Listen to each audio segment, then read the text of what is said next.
I'm Amber Nash, the voice of your favorite HR nightmare, Pam Poovey. Welcome to our Archer Rewatch podcast. This season, we're starting at the very beginning and going all the way through. That's right, this season we're covering every episode of season one by one, with some of your favorite people from Archer. Welcome to Rephrasing.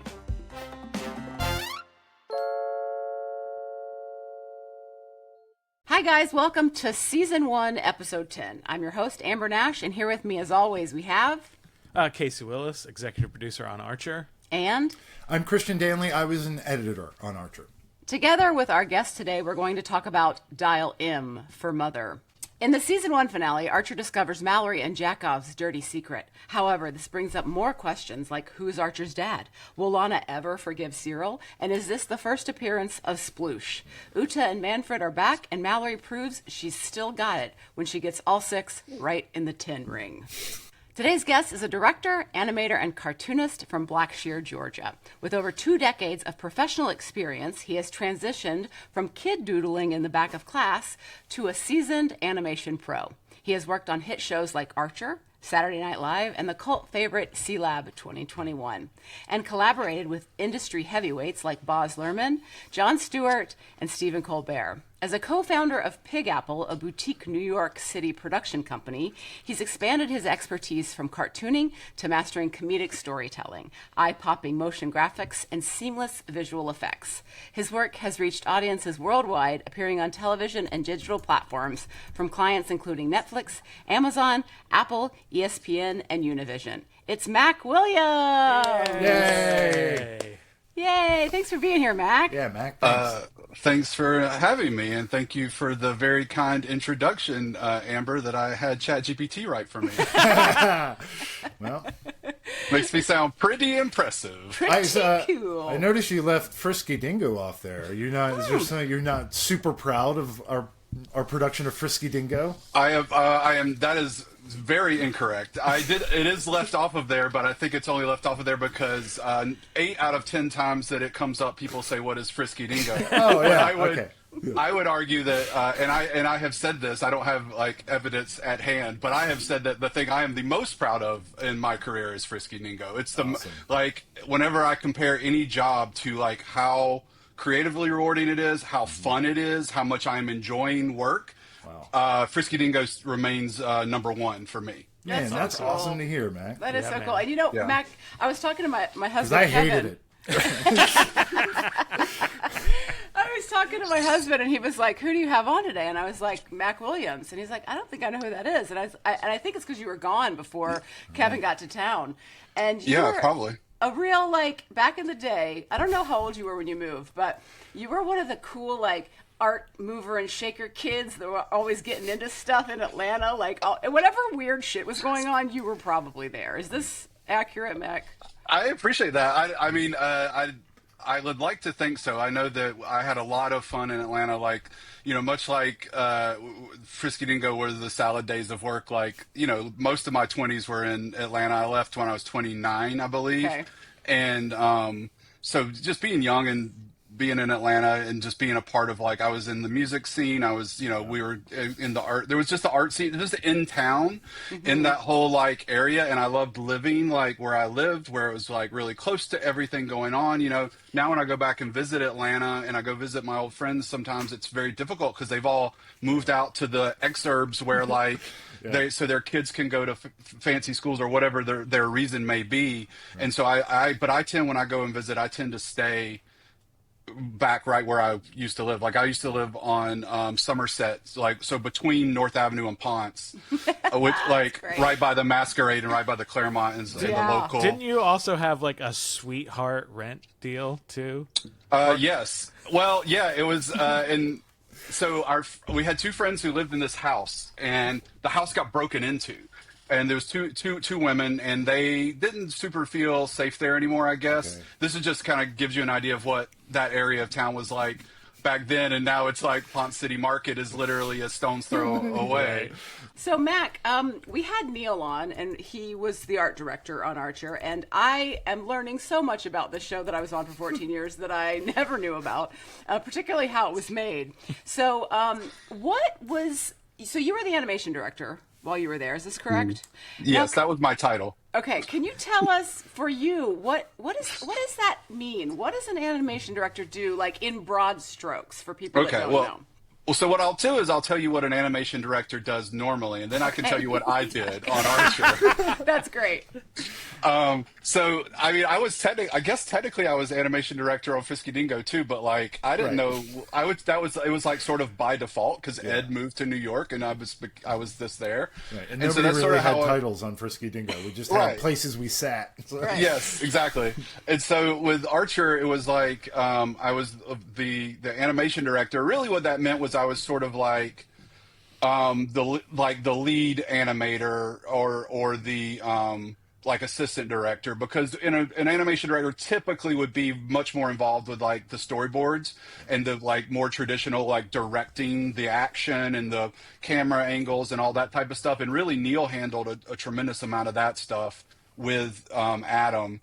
And so like what I was doing, I think was sort of like I was called the animation director, but really like in terms of like who was the like director in the way you think of a film director, that was, I think Neil worked on a lot more of that stuff than I did. I definitely was involved because a lot of the things that we would collaborate on would be like animation challenges that we weren't really if it was something other than two or three people standing around the office talking to one another, we had to have like in-depth conversations about like how are we going to do this because we didn't know. And we were Frisky Dingo is like Archer. Like it was almost like a proto test of how we made Archer, and there was a lot of things that I would just watch this episode, and man, it was tough to.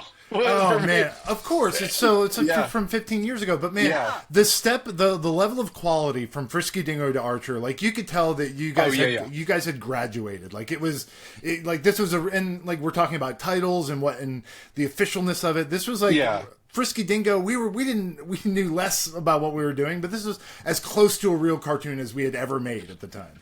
Yes, absolutely. And like in the pilot, when we made the pilot was a lot more like Frisky Dingo in that it was just like us in that house like doing stuff. But once it became like an official thing and we moved in with Radical Access and it became like a real show, and they're like, yeah, we need you to make this on a real schedule the way a real show does. It was like, we don't know anything about that. What do you mean? That's why you plan stuff. Okay. Yeah. Okay. So let me ask a very basic question that's going to make it seem like I don't know what I'm talking about, Mac, but I do. This is for the listeners, okay? So there are people that make the images, and then there are people that make the images move. Is this like the basics between like the art and the animation?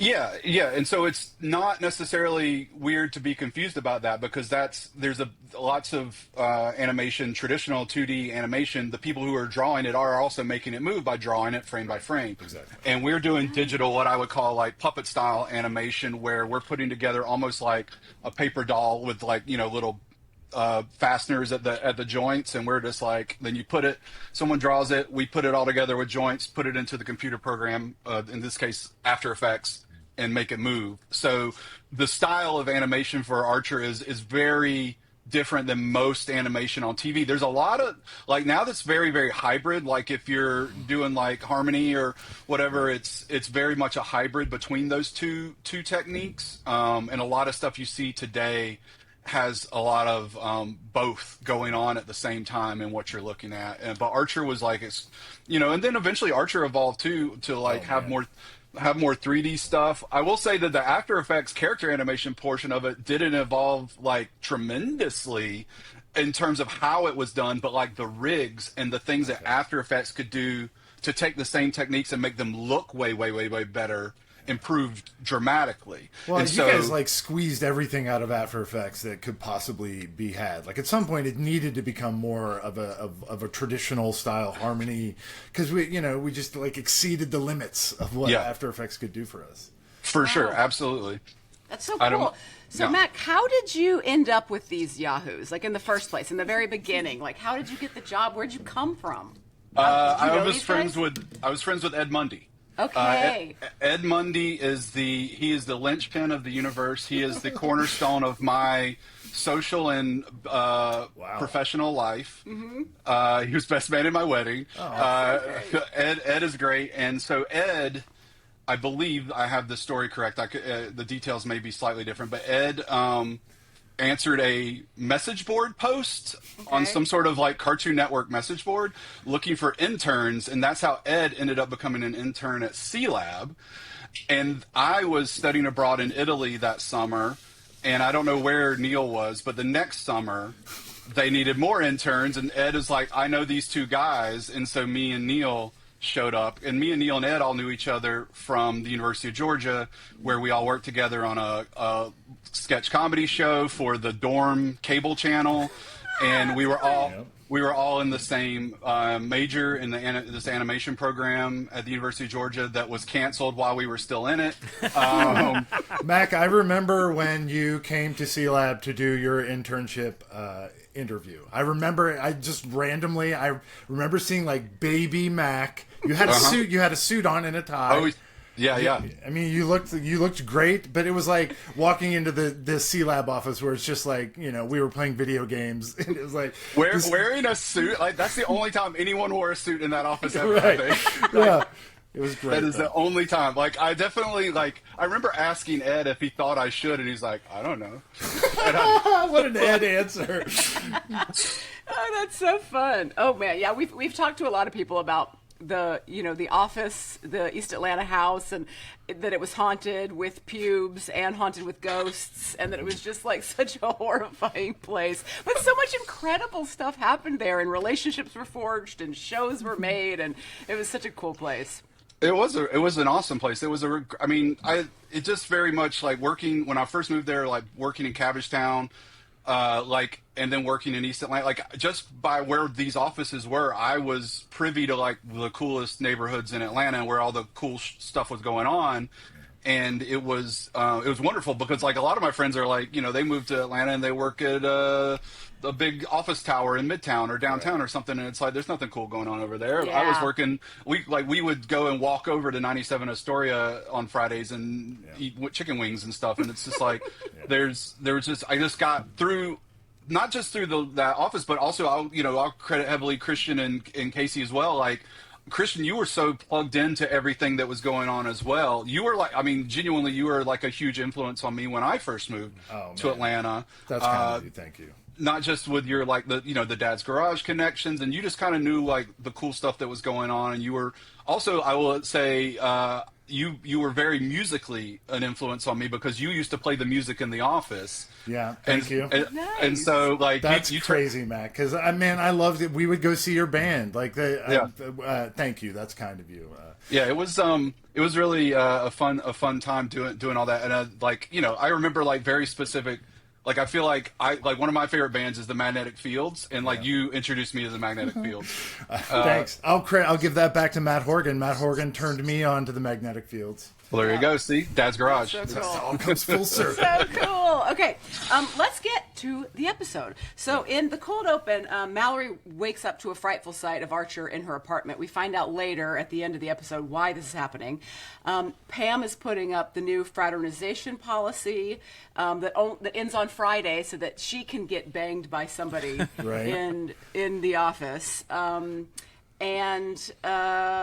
Archer gets wind that Nikolai might be his dad and is still getting sexy with Mallory. So a lot happens in that cold open. It's a ton of stuff.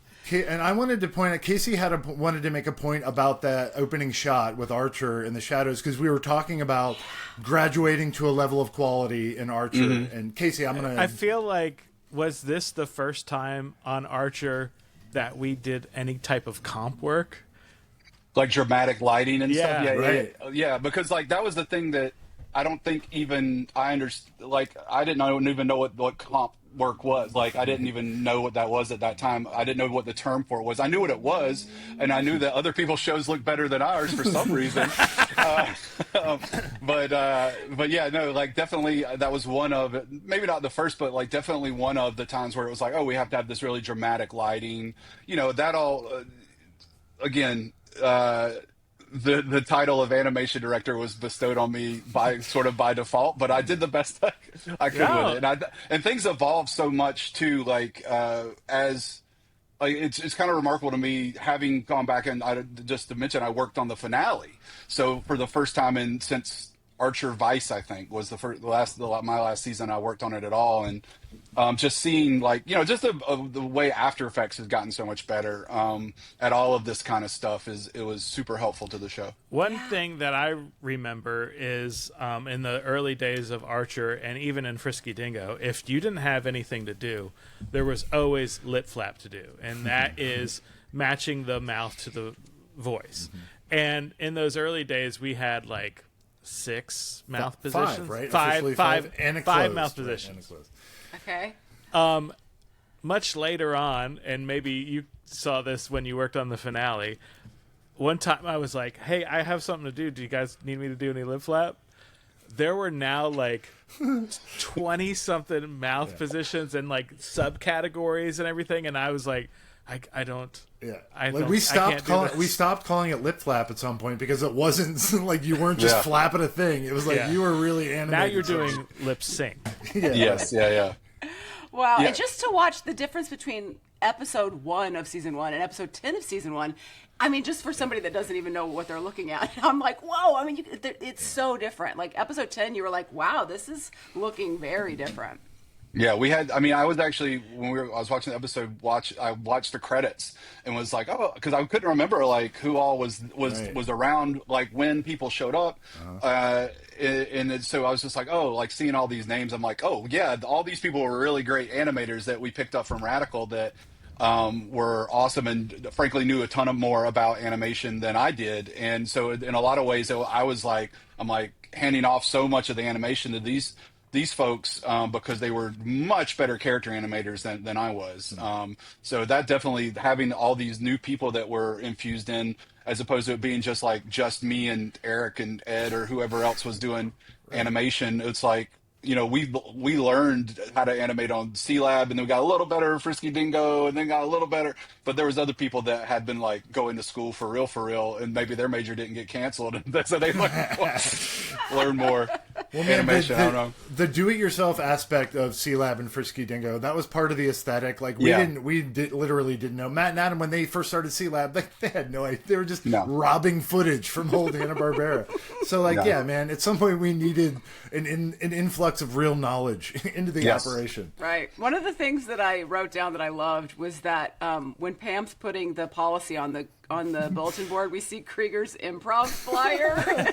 That's such a dig, right? Like that's Matt and Adam giving us an improv dig, like giving Kriegers in an improv troupe. That's so great. I just loved it so much. I think it's called The Science of Funny or something like that. Yeah. Man, improv has always been the butt of every joke about comedy ever. It's such a bummer. Yeah. But it just is how it is. Right, Anything else about the cold open that you guys wanted to talk about with anything, the way it looked or... I took note of the drop of water that fell off of the cleaver, and I saw that and I thought, oh, I wonder how we did that. Did we just do that did we do that by hand? I don't know. Because as you saw also throughout the episode with the rain effects on Mallory's windows, which I was like, water was not necessarily our forte at this point in our production experience. But I saw this little drip of water that falls off the cleaver. I was just like, oh, I wonder who did that. I have no memory whatsoever. Wow. That was a nice little subtle touch. I mean, that's another thing. When we started working with people who went to school for animation and stuff, we found out that effects were a thing. Like, there's people who just focus on drawing the drips of water and stuff like that. So that was a whole new world for us, really. It's been like, I know that you guys had, after I left, I know that, like, was it Mike Chapman did a lot of... He did a lot of effects, Did a lot of that. And then, like, one of my... things that I've been like on other shows that I've been on since then, a thing that I really cape for is like, I want a dedicated 2D effects artist that we can have do that stuff. And it's like, everyone's like, no, let's just use stock. Let's just use particle effects. Let's just use it. And because I really love 2D effects animation, like traditional effects animation. It's really something I just think adds so much to any animation. And it's like, I wouldn't say it's a lost art because definitely people still do it, but it's also something that's become increasingly digital and it's not the way it used to be. And I really enjoy the old way of doing like effects animation. Well, I have a question about it happens later in the episode. I think it's maybe when Archer gets right before he gets kidnapped and the rain is coming down on him. I was like, this looks really cool. Was that did you guys feel the same way, or was that one of the moments, Mac, where you were like when he's on the ground and like the rain droplets are it's like looking straight down at him and the rain droplets, I saw that and I'm like, how did we do that? I don't remember. I think it was Particular. I think Particular was around at that point. Okay. Which is a plug-in for After Effects, but it might have also been stock. Like we used a lot of stock. There's a lot of like fire and water effects that you'll see on Freaky Dingo and Archer that are like from like Video Copilot or something. Fire Library 1. Yeah. And you see them like all over Aqua Teen too. Like they're all. It's exactly the same explosions. Exactly Explosion the same package fire. 6. Yeah. Pixelated. I love also, Amber, in that shot, you can see the reflection of Manfred looking down at him. I thought it was a really well-composed shot. I really thought that it was was cool. one of the things where I was like, this episode is so different looking than episode 1 of the first season, Like, I was. Stuff like that. Yeah, I definitely was like, well, that was something I took away from watching, because I haven't watched, first of all, when we were doing this, I didn't watch it because I watched it so much while we were making it. And so it's been many, many years since I watched this, and I was like, oh, this show had already, just like you said, it really come a long way in just those first 10 episodes, because, the pilot especially is some of it's pretty rough, but, just having all these other people who knew what they were doing really, really improved everything. And we've been saying it while we've been doing this podcast. The writing is the same way. Like it's all right there. Like it's all it's all in that first season. It's all a lot of the tropes that I in my brain came like later were like you mentioned sploosh being, maybe this is the first time she does the sploosh, but there were so many things in there that became like kind of tropes of Archer that were already in place and already being done at this early in the show. Yeah, we've been really surprised by watching the first season. We're like, wow, we were doing all this stuff from the very beginning. Yeah. Okay, so we get into Act 1, and Sterling is in Mallory's office. He's distraught, and he drinks a bunch of broken glass and then faints. And then we also find out that Cheryl's breaking it off with Krieger. Did we know that was happening before this? That they were together? Because in episode 108... which is The Rock, she's very into him because he's torturing Mallory in the closed off elevator, and she's like, I love that you know how to do that. Right. Yeah. Oh yeah, and he was shucking the side corn. That was right. That's what we were talking about. He also, so Krieger says, she gives him back his CCR records. Yeah. And he goes, and now a sad moon is on the rise. So funny. And so did you guys all know, I mean, like, because we talked about it with Adam and all the cast were like, we all were like, there's no way this show's going to get a second season. It's like the fact that it even got past the pilot. Like, when you guys were all working on it, Mac, like, were you like, this is a fucking cool show and I'm really lucky to work on it, but it'll never go? Or like, how are you feeling about it all back then? That's a complicated question with a complicated answer. I definitely, I always felt like, I've always thought Adam was just so funny and such an amazing writer. Yeah. And I've just always, since I met him and since we were working on C-Lab and stuff, I've thought very, very highly of his writing. And so I definitely knew that we were doing something unique and funny and definitely like in his voice. And really appreciated that. But in terms of like, did I think it was going to become this like big Emmy-winning smash hit? No, I left after the first season and moved to New York. Right. So no, I did not. But also like, it was just, it was just a really, the first year was like, it was a lot of work. It was really, really tough. I remember, I'll just briefly, I'll say whenever I believe it was Matt, and I don't remember if Adam was there or not, I think he was, came in to like announce to the big giant room we all worked in, to announce like the show was getting a second season, and everyone's like, yeah, woo. And I was like, And I thought I was gonna I felt like there was like an elephant standing on my chest. What have I done? Yeah, and like it's it's obviously great news and wonderful, but it was also it was a lot of hard work. So I feel like at the time, I would definitely knew it was something special for sure, but did I have any idea it was going to be as big as it became? Absolutely not. Wow. The other thing, could you imagine us like walking around and be like, this is gonna win an Emmy? Like, that's not the style. What are you gonna say, Casey? Well, going from Frisky Dingo to Archer, we also were going from 11s to 22s. So remember, in those Adult Swim days, every show was 15 minutes. Well, actually, that's just 11 minutes of animation or of work. Mm-hmm. And then so for Mack, it was double the work per episode and triple, 4 or 5 times the staff that you were working with. Oh, now. yeah. So yeah, that was... I can't imagine. And I know a lot of times Mack would work during the day managing everybody, and then he had a whole bunch of stuff to get done at night, and like he would stay all night then just working on the scenes. So during the day he couldn't work on the scenes because he was helping everybody else, and then he's like, plus I have these scenes I need to finish, so he would stay up all night. That's crazy. Yeah. Oh my god, thank God you were in your 20s. Right. I mean, that is a very accurate description of the circumstances. It definitely, but like I remember talking with, I learned a ton about, because we never had a staff. It was just like you said, it's just a handful of us sitting around doing it all together.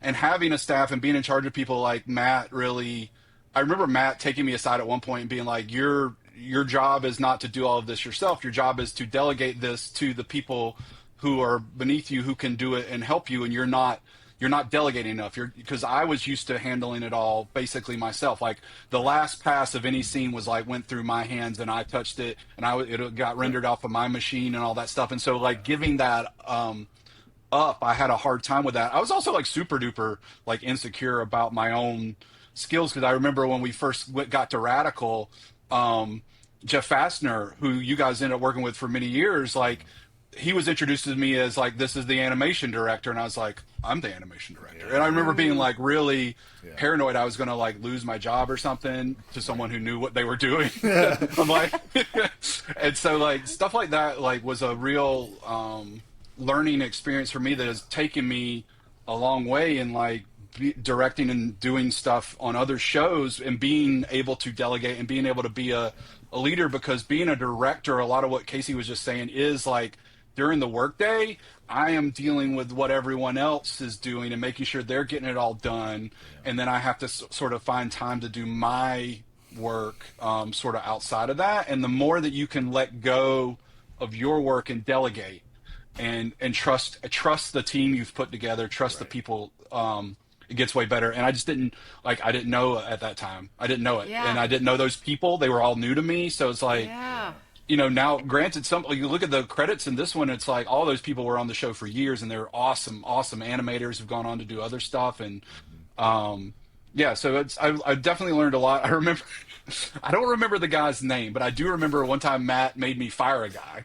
There was a guy who just a freelancer we hired that he just wasn't working out. It wasn't his fault, honestly. It was just he was not the right person to put into that position, and it wasn't really super fair to him. And I was like, he's not getting anything done. We have to. And Matt's like, all right, well then you need to let him go. I'm like, but you mean you need to let him go? He's like, no, you do. And I'm like, why me? And Matt, the first one's always the hardest, man. Yeah, it was very. You're gonna have to drink his blood when you're done. Yeah, it was very much I think he did that equally to teach me about leadership. And also for his own amusement. Yes. I think it was 50-50. Classic Thompson. He nailed it. That's 50% supportive, 50% to just fuck with you. That's Thompson. 100%. It's incredible, especially as everybody gets older. It's you want to have work-life balance, and you want to not be working all the time. But it's every time I talk to anybody about anything cool that anybody's ever done, they fucking left everything they had every day at that thing. And that's how like great, incredible things get grown, is by people like fucking like not having good work-life balance and not taking care of themselves, you know? It's just insane that anything ever gets made. I agree with that 100%. Yeah. That's been my experience. Totally. Okay. So Cheryl reveals that she has been cheating with Cyril, and Mallory reveals that Blackjack Archer, which I had completely forgotten was the name that she gave him for his father's name, was totally made up, and that his dad might be Nikolai or Lynn Trexler, or famous jazz drummer Buddy Rich, who I looked up, I Googled, and it was a real famous jazz drummer. Yep.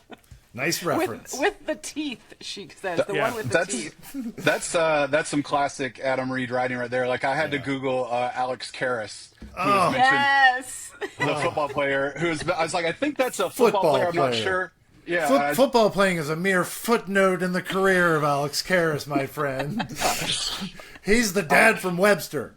Oh, okay. When I Googled him, all that came up was a picture of him playing football, and I stopped Googling immediately.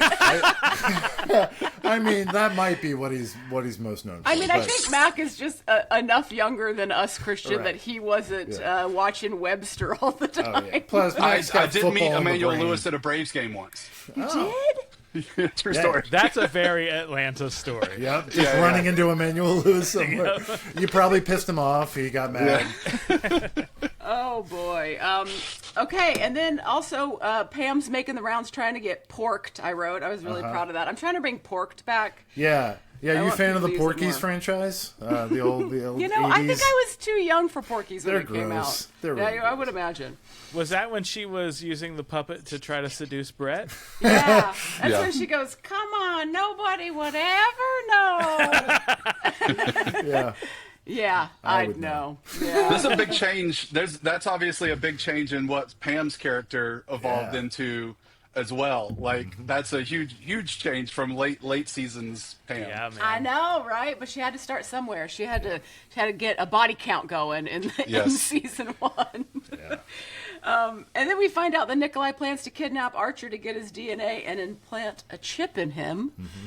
And then we go to commercial. That was Act 1. Yeah, the classic brain chip. Yeah. It begs the question: if you were going to bother to kidnap him, why not just get some blood and do a DNA test? Yeah, I think it was a combo. Chip is more exciting for a spy drama. For sure. One of the things I love is whenever we go back in time to when Archer was a child, like in the flashback from the funeral, it's always like the 1920s. It's like everything is so. I guess I don't know what the word is, but it's like so noir feeling. It's so like wooden. There's like he's always like there's paneling and everything's dark old. And it feels really old. Also, that shot is a famous shot from JFK's funeral. Oh, right. So she says that his name was John Fitzgerald Archer, Blackjack Archer. Okay. But yeah, that was little John saluting as his JFK's hearse went by. No wonder my mom hated this show. Why on earth would you do that? Wow, that's pretty bold. That's funny. I guess it wasn't too soon. I mean, it was like many decades after JFK Jr. JFK died. One quick line that I really loved and I believe it's in Act 2 or Act 1. Okay. When she's trying to name everybody that could potentially be Archer's father, and there's Gene Krupa and Buddy Rich, both drummers, right? And then Archer says, "Jesus, did you say no to anybody?" And Mallory so fast slaps him and says, "I said no to plenty." I thought that was amazing. Yeah. A great editing and a great line read from Jessica. Let's ask Adam. While making this podcast, we realized we had so many questions about the making of Archer. And we knew if we had questions, you guys did too. So we scraped together all those questions into a pile, knitted them a onesie, and presented them to the great and powerful Adam Reed. So without further ado, Let's ask Adam. Hey, y'all. My question for Adam is, if the studio came to you and said, we want to do an Archer movie, would you consider it? And what if they said, we want it to be live action or 3D animated? Hello, Kelly Teague. Thank you for your question. If the studio came to me and said, we would like to make an Archer movie, I would be ecstatic, whether it was animated, live action, computer animated, some of Lucky Eights' puppets. I'd do anything. So I don't know if you work there. Get me in a room. All right, back at you, Kelly. Yep. Great. Love it. I love the idea of a puppet Archer movie. I heard a rumor a long time ago that Ryan Reynolds. The famous Ryan Reynolds. Yeah, of Deadpool fame. Oh, okay. Yeah. No, I'm more of a two guys, a girl in a pizza place. I thought you were going to say Green Lantern. Oh, yeah. Right. But I heard a rumor that he went to FX and he was like, the next thing I want to do is, and they're like, what? And he goes, Archer. What? I mean, it's a rumor, but that'd be really cool. Because well, I we feel need to get like him on this podcast and ask him. That'll be an easy get. Yeah, for sure. Yeah. All right. We have another question. Question number 2. Hi, my name's Jeremy McConnell from Ottawa, Ontario, Canada. You can't tourniquet the taint. It's a phrase I use with my 3 teenage sons as a warning when I see them making dangerous life choices. It works quite well because it highlights potential risk, has wonderful alliteration, and it's factually accurate. Can Adam or anyone else give background on its origin? Thanks. What a great question. Very well presented. And very Canadian presented. Hi, Jeremy McConnell.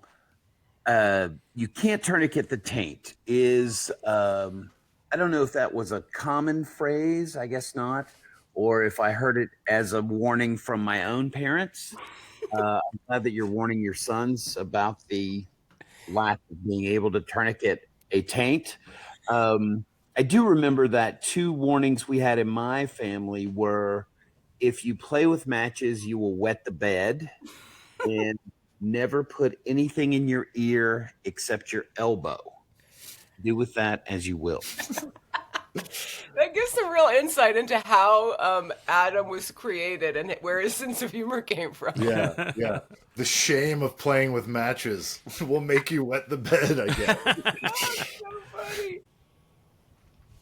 Our third question comes from Mack Williams, who asks, when are we making the Frisky Dingo movie? I need to free up my schedule.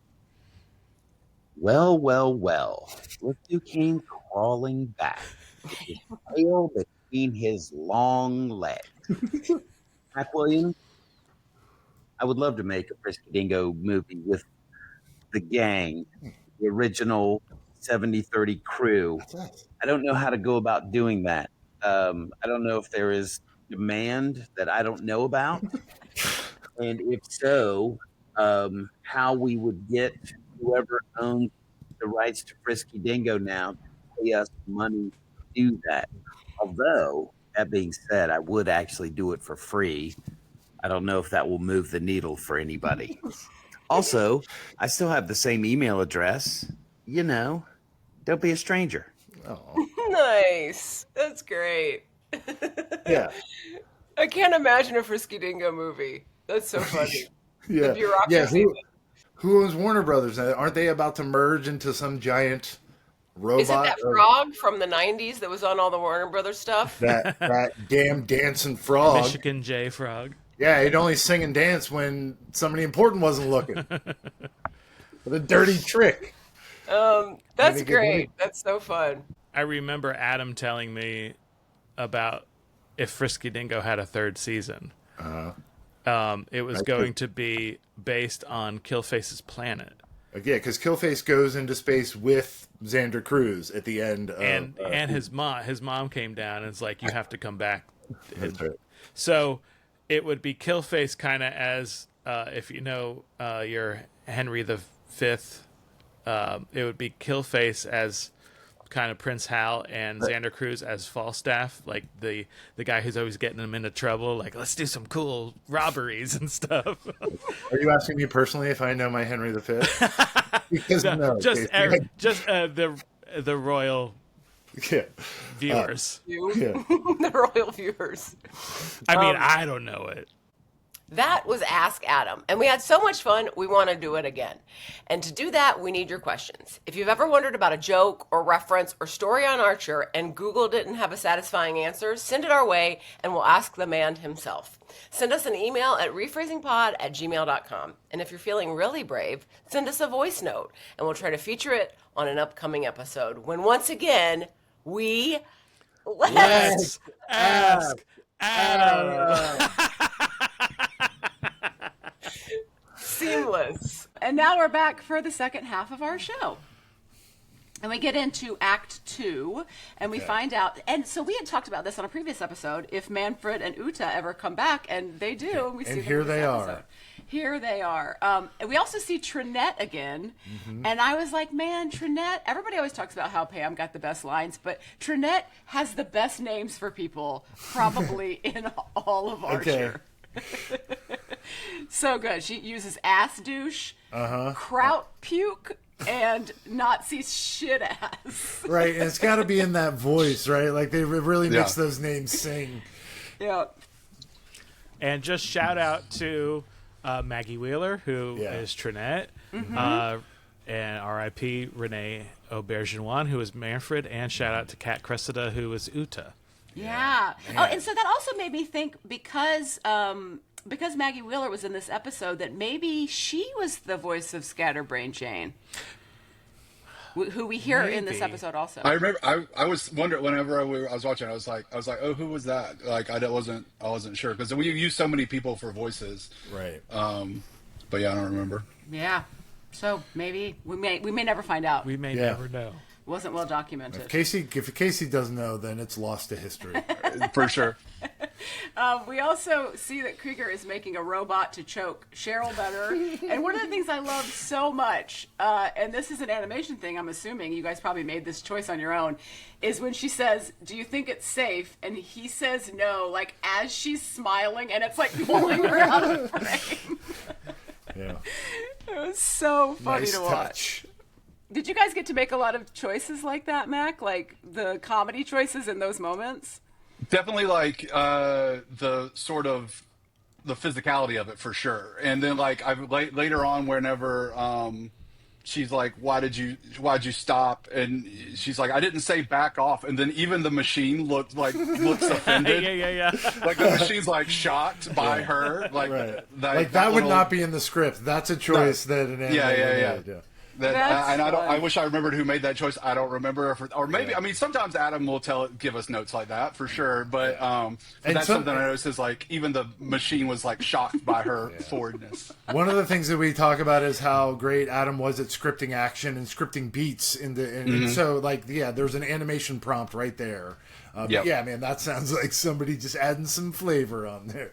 Yeah, it's so good. And also the thing when it crushes the pool ball, like that, I remember being like, how are we going to show this? Because that was like sort of a more advanced animation to show a pool ball getting crushed was like, you know, like an old cartoon would just like a big puff of smoke would cover it up and then the pool ball would be crushed. But like we had to make it look better than that. I just remember I was watching that. I was like, oh yeah, I remember that was like that was multiple conversations about how to crush the pool ball. Yeah, and it's like what's inside a pool ball. It's like when you find out what's inside a baseball and you're like, this is what's inside a baseball. There's a baby bird in here. Yeah. Wow, that's crazy.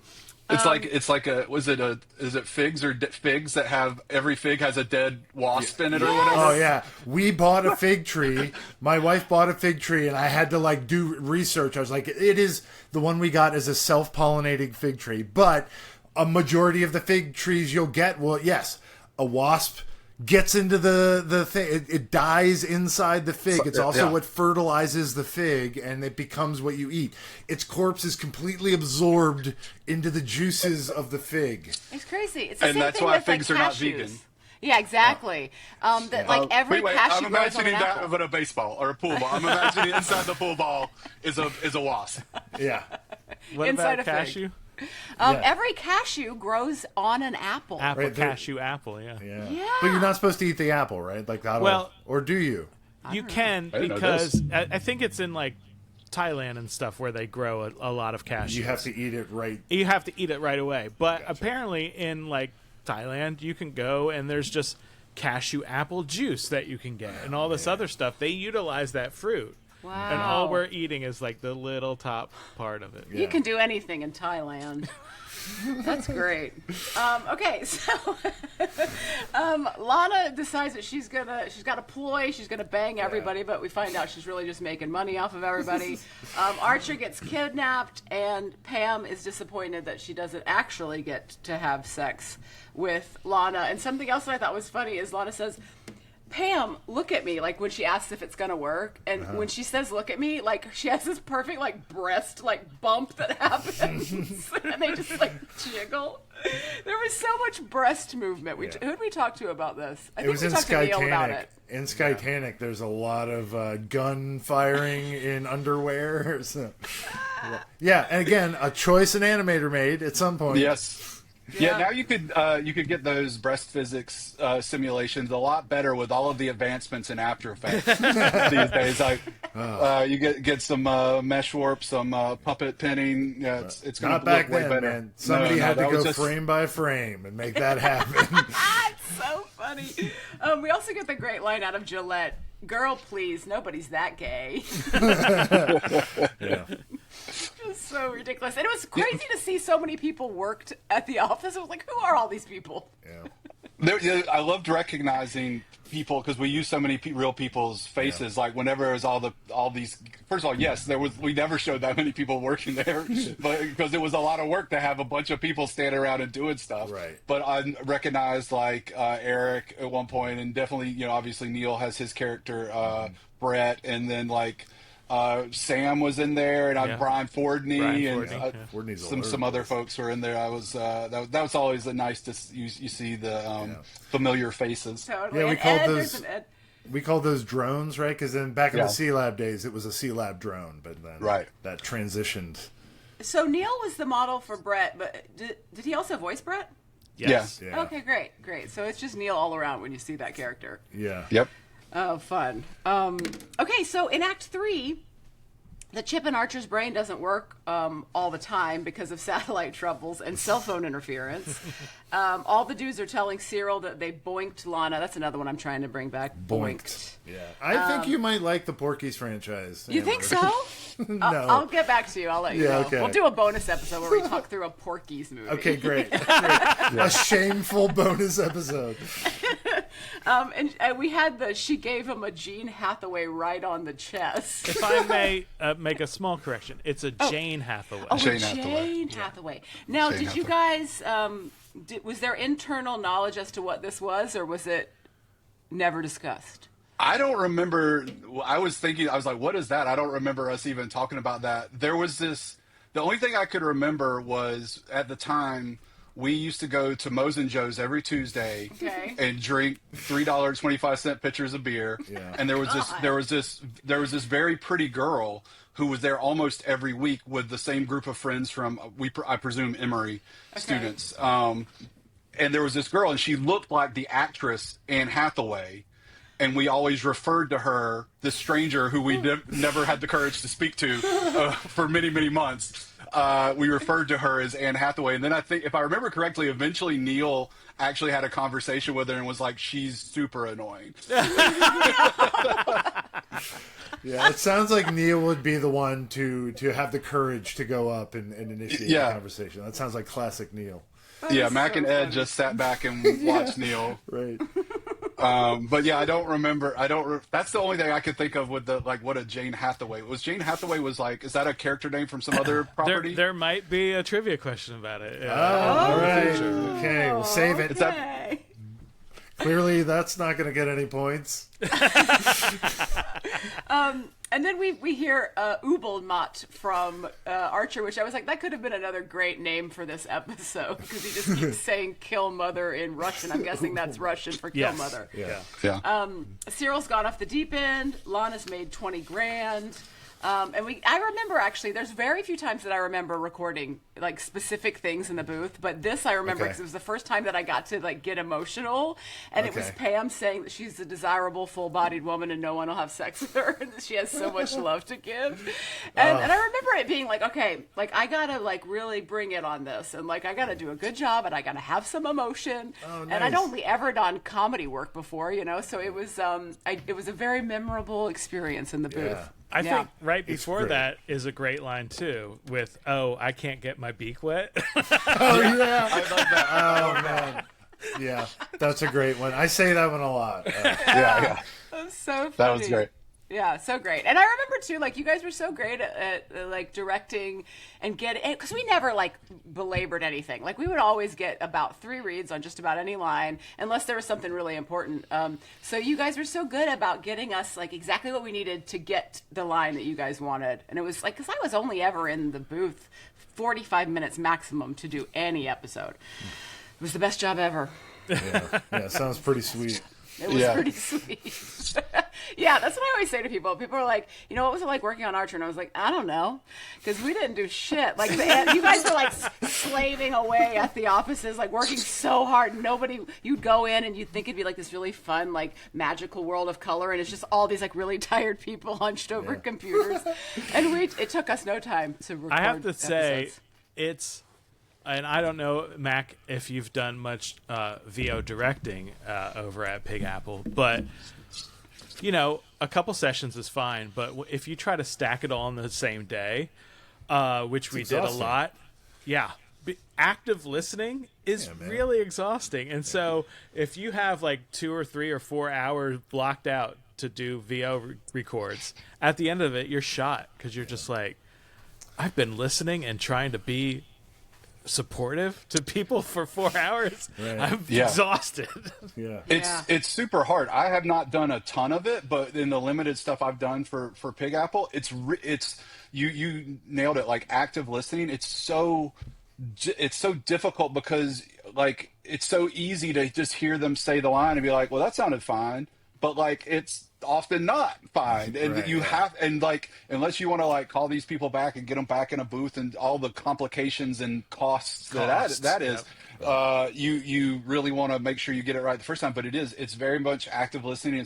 And it is something that I think, Casey, obviously you became very, very great at it through the amount of work that you did, but it's something that definitely is not like an easy thing to just because like you're a good animator or storyboard artist absolutely does not necessarily translate to being good at listening to someone read. A lot of times the lines are like in isolation, and one of the things people would say to me a lot about the editing on Archer was about how it made it feel like these people were all in the same room having these conversations for real. And I'm like, no, they're all doing it in isolation.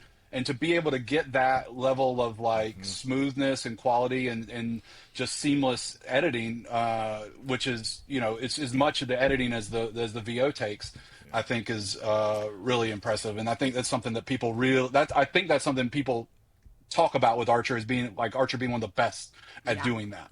I gotta say too that just like everything else, where we didn't know what we were doing, and then eventually we learned. I learned from Adam about directing, but it was also you have to delegate. You have to let actors act. So you can't come in. You can have an idea of how you think that line should sound. But you also need to let actors do their job too, and maybe surprise you with a read that you didn't think was going to be there. I mean, that's why it's so exhausting, because like Amber, it's improvising. You're improvising with that actor for that 45 minutes, and then you're doing that all day. And so you're doing sessions of 45-minute improvising, and like, I mean, that's exhausting. Totally. So fun. We worked so hard to make this show, guys. Good job. And then we get back to the beginning where we see Archer is at Mallory's apartment, and we have the great "I'm not grilling you a cheese" line from Jessica. Grill me a cheese. I'm grilling you a cheese. It's so good. Yeah. And then Mallory has to shoot Archer to stop him, and so she gets, what was it again? 6 in the 10 ring? Yeah. And he's still fine. Yeah, shot him in the chest 6 times, and he's just like, "Ow, mother!" Like he's just sitting in the hallway. Not only that, but on the wall, you see that there's an exit wound. Like there's blood on the back of the wall. So he really got messed up. Wow. I remember in the early times, because I was afraid that I was going to get fired at all times. I couldn't believe I was on a TV show. And so every time I'd get a script, I was like, am I going to get murdered? The death of Pam. And then after a while, I was like, oh, nobody ever dies, even when they should die. So I'll have to be pretty egregious with my actions to get killed. Am I correct in thinking that you guys were trying to track all of the wounds that Archer would get over time? Like that was part of the goal? An original idea was that we would have all the scars of all the wounds Archer had, and that quickly went away when we realized how much he was getting hurt. Anytime he takes his shirt off, it's like 3 rounds of notes on where the scars got to go. Yeah. He did have the scar on his foot in this episode. Yeah, exactly. Yeah. That was a nice touch, but also it comes back, but not at the level that you guys were. Also, I think Adam was like, he's going to end up looking like Freddy Krueger. He takes his shirt off. Yeah. Okay. That was that's anything that was like the scars and stuff like that. Anything that needed to be on one side of his body but not the other side of his body, that was a nightmare. So like the tattoo, he had tattoo. Seamus was on his back shoulder, right, but only on one of the shoulders, and then like coordinating that, because you only draw the body facing one way and then you flip it. Yep. And you have to flip all the individual things.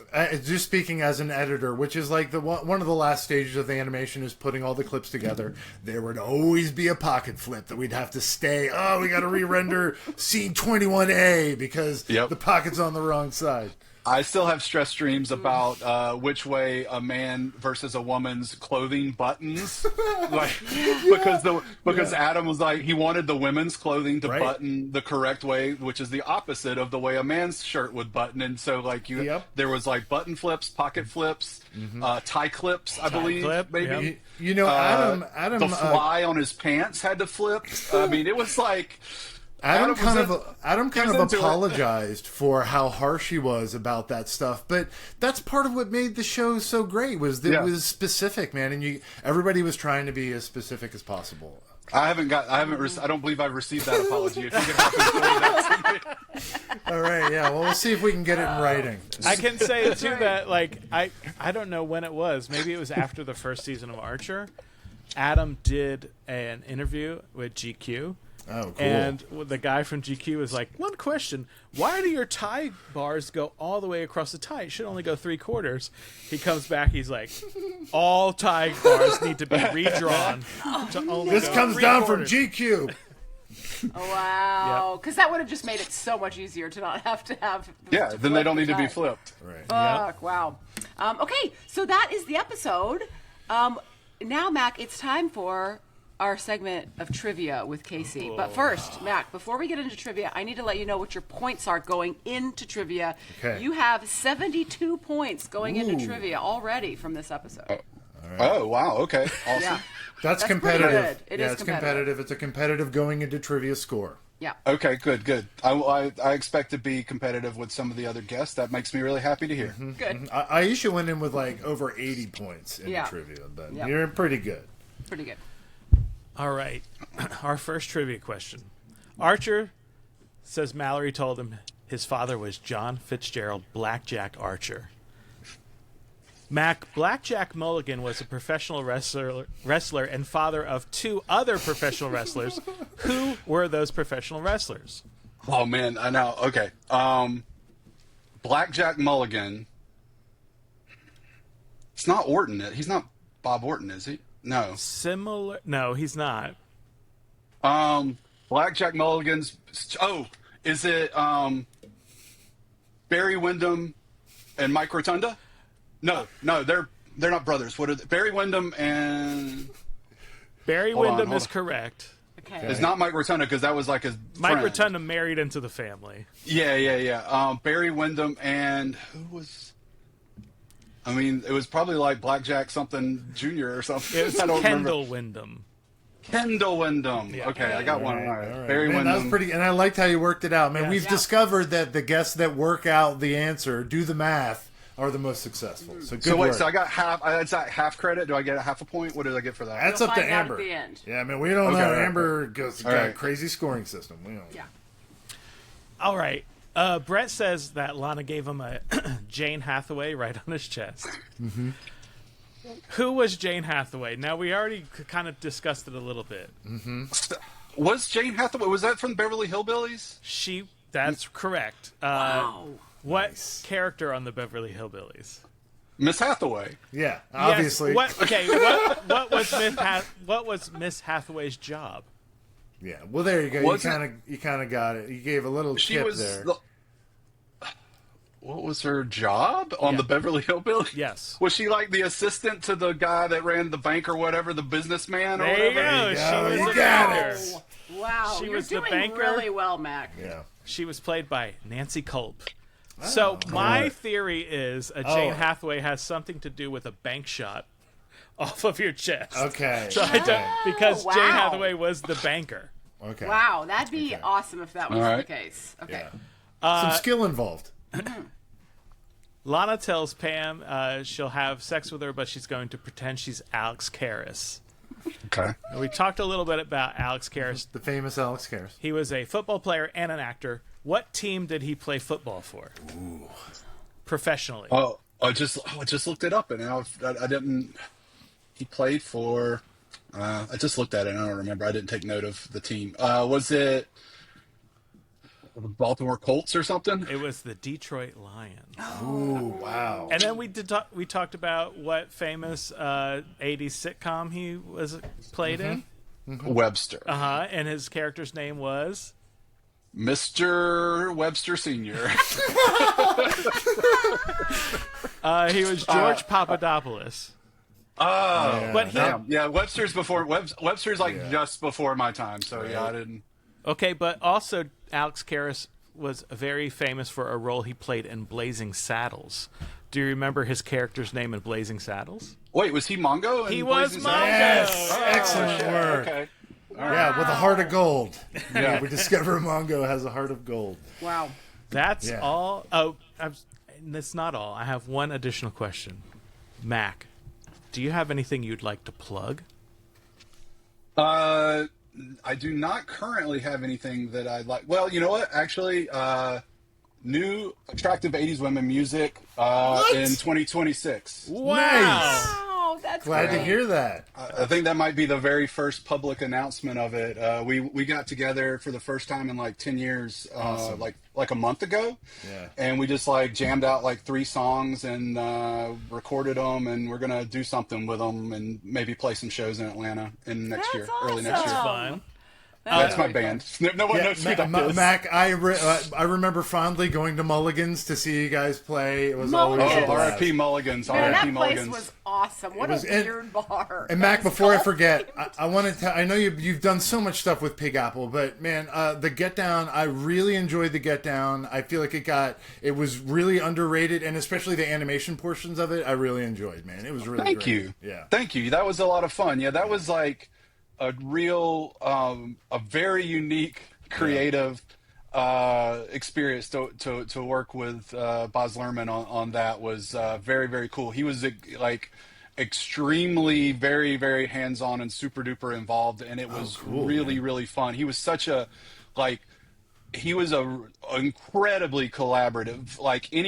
He wanted to hear any idea that anyone had. That's awesome. If he told me, he's like, if there is some background artist or illustrator or somebody on your team that wants to like put a joke in or put a thing in or has an idea, I want to hear about it, because we want to absorb all of that, and we're not going to always say yes, but we want to know if people have ideas because we might use them. And he was just like super into hearing from everybody about every little thing. He was really, really, really fun to work with. That's awesome. That's what you want to hear about that kind of director. That's the kind of it was a really, really great experience working with him. Cool. Okay, awesome. Mac, I got to give you your points for trivia, okay? All right, here we go. Here we go. Going into trivia, you had 72 points. You did extremely well, and you came out with 104 points. Wow. 104 points. That's impressive. That is. I'm very, very proud. Thank you guys so much. That was well done. Excellent work. Mac, it's been so much fun talking to you and catching up. Thanks, and I man. really hope you do bring the band to Atlanta and do some shows. That'll be super fun. I think it's going to happen. I'm excited about that. I'm excited. I love coming to Atlanta to visit. It's still, people in New York, like my friends in New York know that I lived in Atlanta because I talk about it all the time. like most people, I glorify and glamorize every aspect of my 20s as being the greatest time period ever of my life. And Well, did you know that Casey spent time in Japan? That's your Atlanta is your Japan.